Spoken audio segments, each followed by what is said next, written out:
My name is Brett Smith. I'm a political science major. I'm 21 years old, and this is my last year at UGA.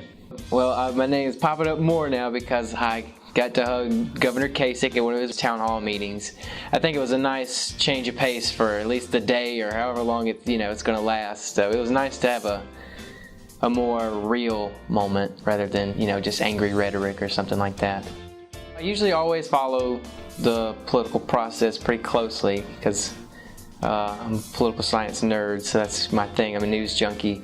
But this one's especially different because Donald Trump is taking all the air out of the room, and I feel like more serious contenders like Governor Kasich aren't really getting their fair, I don't want to say fair shot, but it's hard to get people to notice you when there's a big elephant in the room. My family, they're not really, they say, why should I have to watch the debate when I know you're going to watch it and you'll put on Facebook about it, so usually if they have questions, they just ask me about it. So I'm pretty lonely when it comes to people to talk about, politics. A lot of times when I say I'm a Republican, I have to say, not that kind of Republican, I'm more, moderate. Because a lot of times when you say you're a Republican, especially in college atmosphere, people assume, oh, you're way to the right, and really it's more center right. But anyhow, his answer in the first debate about gay marriage, I think he said something about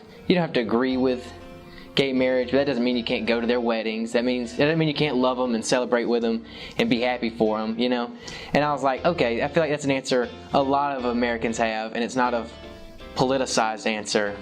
Because it would be really easy to say, oh, marriage is between one man and one woman, and really play up the base of the Republican Party, but the fact that he didn't really pander, it was nice to be able to connect on more than just policy.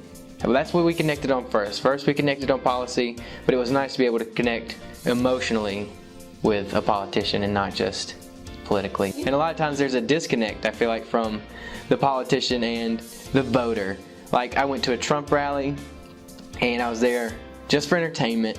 You're there with thousands of other people. It's not so personal. It's him on a stage and you down here. And now Governor Kasich was on a stage too at the town hall, but he came down from the stage. And I'd planned on asking him something totally different.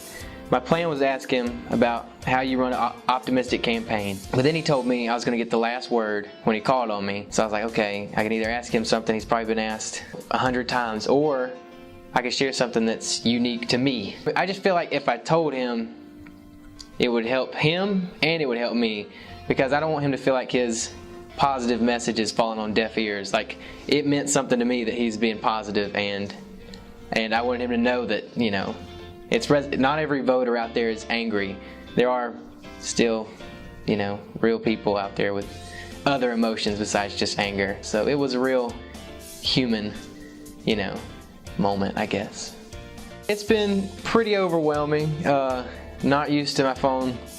Usually I'll get a text and it's from my mom, and that's just about it, on any given day. But it's been something else to have, a lot of, and it's pretty interesting to see how some of these people get my number and my email and all that other stuff. I'm like, wow, pretty investigative journalists, I guess. But it's not just journalists and reporters that reach out to me. I've had people in California and DC, and they're just reaching out to me to share a similar story of something that happened to them or something like that. When I went home this past weekend and I was going to a restaurant, and I had 3 people hug me and stuff, so it was it was kind of neat to, if that's what gets taken away from me, people want to hug me more, I'm fine with that. I just hope they vote for John Kasich after they hug me.